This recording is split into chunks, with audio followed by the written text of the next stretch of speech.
ಕನಕಪುರ. ಪ್ರತಿಯೊಬ್ಬ ಹಿಂದೂವು ಕೂಡ ನಮ್ಮ ರಾಷ್ಟ್ರೀಯತೆಯನ್ನು ಕಾಪಾಡಿಕೊಳ್ಳುವುದು ಅನಿವಾರ್ಯ ಎಂದು ಶಿವಗಿರಿ ಕ್ಷೇತ್ರದ ಪೀಠಾಧ್ಯಕ್ಷರಾದ ಅನ್ನದಾನೇಶ್ವರ ಸ್ವಾಮಿಗಳು ಕರೆ ನೀಡಿದ್ದಾರೆ. ನಾವೆಲ್ಲರೂ ಹಿಂದೂ ಎಂಬುದನ್ನು ಮರೆತರೆ ನಮ್ಮನ್ನು ಮುಗಿಸುತ್ತಾರೆ. ಭಾರತ ದೇಶ ಜಾತ್ಯತೀತ ರಾಷ್ಟ್ರವಾಗಿದ್ದು ಎಲ್ಲರಿಗೂ ನಾವು ಇಲ್ಲಿ ವಾಸ ಮಾಡಲು ಅವಕಾಶ ಮಾಡಿಕೊಟ್ಟಿದ್ದೇವೆ. ಆದರೆ ನಮ್ಮ ಭೂಮಿಯಲ್ಲಿ ನಾವು ನೆಲೆಗಟ್ಟು ಕಳೆದುಕೊಳ್ಳುವ ಕಾಲ ಬರುತ್ತಿದೆ ಎಂದು ಆತಂಕ ವ್ಯಕ್ತಪಡಿಸಿದರು. ಮರ್ಯಾದಾ ಪುರುಷೋತ್ತಮ ಶ್ರೀರಾಮಚಂದ್ರ ಹುಟ್ಟಿದ ಸ್ಥಾನವನ್ನು ಬಿಡಿಸಿಕೊಳ್ಳಲು ಇಷ್ಟು ಕಾಲ ಬೇಕಾಯಿತು.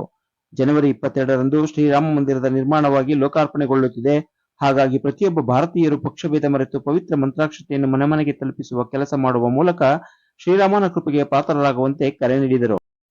ಗುರುವಿನಪುರ ಮಠದ ಜಗದೀಶ ಶಿವಾಚಾರ್ಯ ಸ್ವಾಮೀಜಿಗಳು ಮಾತನಾಡಿ, ಪ್ರತಿಯೊಬ್ಬರು ಶ್ರೀರಾಮನ ಮಾರ್ಗದರ್ಶನದಲ್ಲಿ ನಡೆಯುವ ಮೂಲಕ ಶ್ರೀರಾಮನ ಭಕ್ತರಾಗಬೇಕು, ಏಕರೀತಿಯ ಮನೋಭಾವನೆ ಬೆಳೆಸಿಕೊಳ್ಳಬೇಕೆಂಬ ಉದ್ದೇಶದಿಂದ ಅಯೋಧ್ಯೆಯಿಂದ ಇಲ್ಲಿಯವರೆಗೆ ಅಕ್ಷತೆಯನ್ನು ಹಂಚಲಾಗುತ್ತಿದೆ ಎಂದು ಹೇಳಿದರು.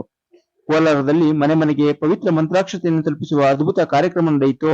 ಅಂತಹ ಕಾರ್ಯಕ್ರಮವನ್ನು ನಾವೆಲ್ಲರೂ ಕೂಡ ಮಾಡುವ ಮೂಲಕ ಶ್ರೀರಾಮನ ಕೃಪೆಗೆ ಪಾತ್ರರಾಗೋಣ ಎಂದು ಕರೆ ನೀಡಿದರು. ಈ ಸಂದರ್ಭದಲ್ಲಿ ತೋಟಳ್ಳಿ ಮಠದ ಬಸವಲಿಂಗ ಪ್ರಭು ಸ್ವಾಮೀಜಿಗಳು, ಬಿಲ್ವಪತ್ರೆ ಮಠದ ಶಿವಲಿಂಗ ಸ್ವಾಮೀಜಿಗಳು, ಸಾತ್ನೂರು ಮಠದ ನಿಜಗುಣ ಸ್ವಾಮಿಗಳು, ರಾಮ ಜನ್ಮಭೂಮಿ ಟ್ರಸ್ಟ್ನ ಪವಿತ್ರ ಮಂತ್ರಾಕ್ಷತೆಯ ತಾಲೂಕು ಸಂಚಾಲಕ ಪಿ ಕುಮಾರಸ್ವಾಮಿ, ಬಿಜೆಪಿ ಮುಖಂಡರಾದ ಮಂಜುನಾಥ್, ರಾಜೇಶ್, ಪ್ರದೀಪ್, ಅಭಿಷೇಕ್, ಕೃಷ್ಣ, ರವಿ, ತಾಲೂಕು ಬಿಜೆಪಿ ಅಧ್ಯಕ್ಷ ವೆಂಕಟೇಶ್, ಜೆಡಿಎಸ್ ತಾಲೂಕು ಅಧ್ಯಕ್ಷ ಬಿ ನಾಗರಾಜು, ಮುನಿಸಿದ್ದೇಗೌಡ, ಮರಿಗೌಡ, ಮುರಳಿ ಸೇರಿದಂತೆ ಅನೇಕರು ಪಾಲ್ಗೊಂಡಿದ್ದರು.